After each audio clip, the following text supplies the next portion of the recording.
রহমাতুল লিল আলামিন নবী, রহমাতুল লিল আলামিন নবী, কোরআনে প্রমাণ।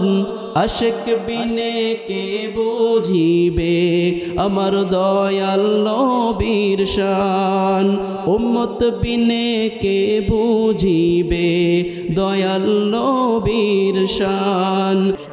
আমার নবী বিশ্ব নবী জনাবি মুহাম্মদুর রাসূলুল্লাহ সাল্লাল্লাহু আলাইহি ওয়াসাল্লামকে আল্লাহ তাআলা এতটাই মর্যাদাবান করেছিলেন।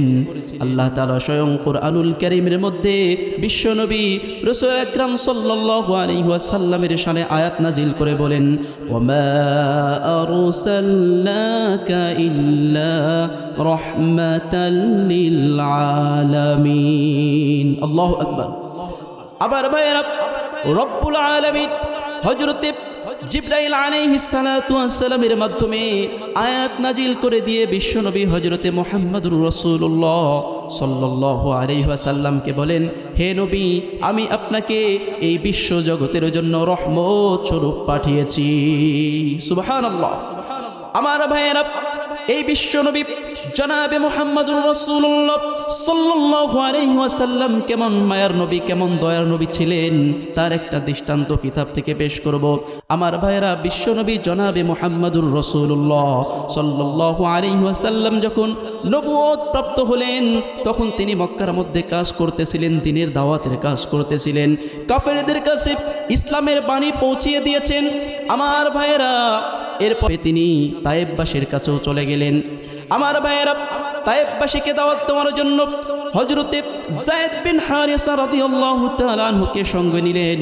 আমার ভাইয়েরা, দুইজন হাঁটি পায়ে করে তায়েফে পৌঁছে গেলেন।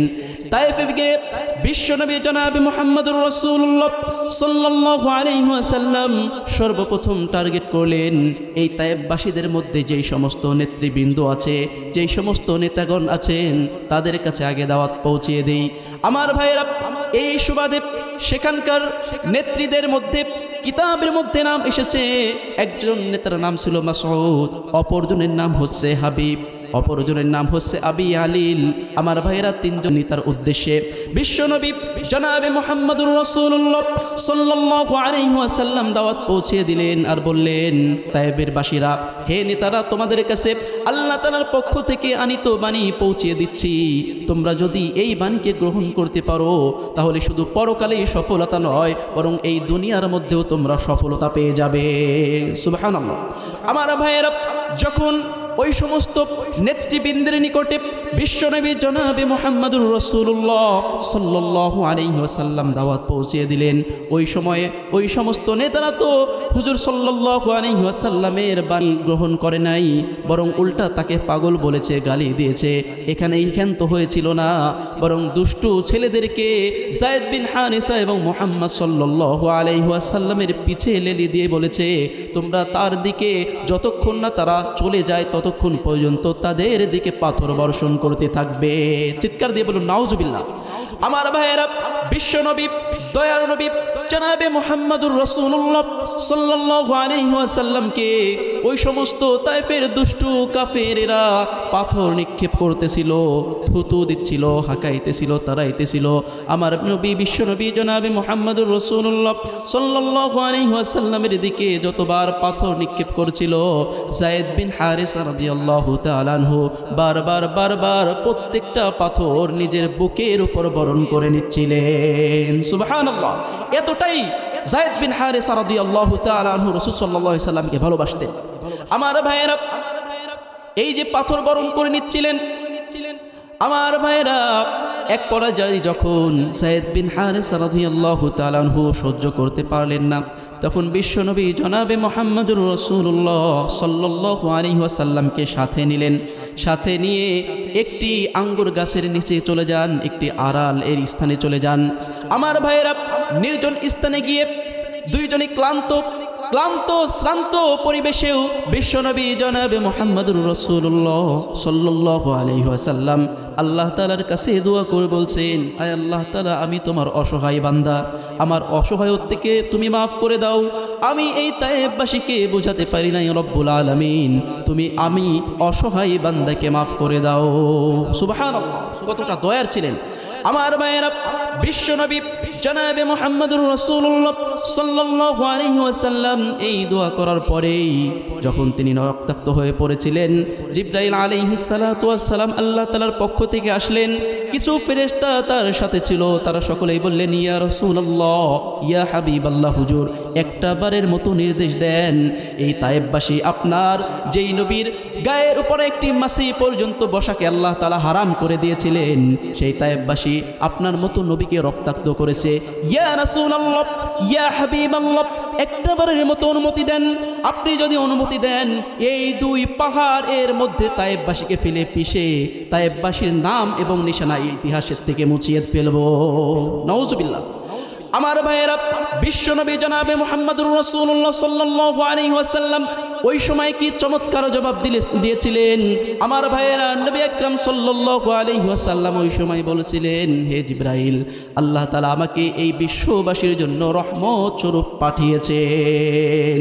নবী আকরাম সাল্লাল্লাহু আলাইহি ওয়াসাল্লাম এবার দুই হাত আসমানের দিকে উত্তোলন করে রব্বুল আলামিনকে বলছে, আয় রব্বুল আলামিন, বড় আশা নিয়ে তায়েববাসীর কাছে এসেছিলাম যে তারা দাওয়াত গ্রহণ করবে, কিন্তু তারা দাওয়াত গ্রহণ করে নাই, বরং আমাকে পাগল বলেছে, আমাকে রক্তাক্ত করেছে। প্রিয় সাহাবী যায়েদ বিন হারিসা রাদিয়াল্লাহু তাআলা আনহুকেও তারা রক্তাক্ত করে ফেলেছে। আয় আল্লাহ তাআলা, আমি তোমার কাছে দোয়া করি, এই তায়েববাসী বোঝে নাই, আল্লাহ তাআলা তায়েববাসীকে তুমি মাফ করে দাও। কি রহমতের নবী ছিলেন, আল্লাহু আকবার। রহমাতুল লিল আলামিন নবী, রহমাতুল লিল আলামিন নবী, কোরআনে প্রমাণ, আশিক বিনে কে বুঝিবে আমার দয়াল নবীর শান, উম্মত বিনে কে বুঝিবে দয়াল নবীর শান। সকলে বলেন না, রহমাতুল লিল আলামিন নবী, রহমাতুল লিল আলামিন নবী, কোরআনে প্রমাণ, আশিক বিনে কে বুঝিবে আমার দয়াল নবীর শান, উম্মত বিনে কে বুঝিবে দয়াল নবীর শান। নবী আমার মদিনার বুলবুল, আমার আল্লাহ ভালোবেসে নাম দিলেন মুহাম্মদ রাসূল। আল্লাহু আকবার।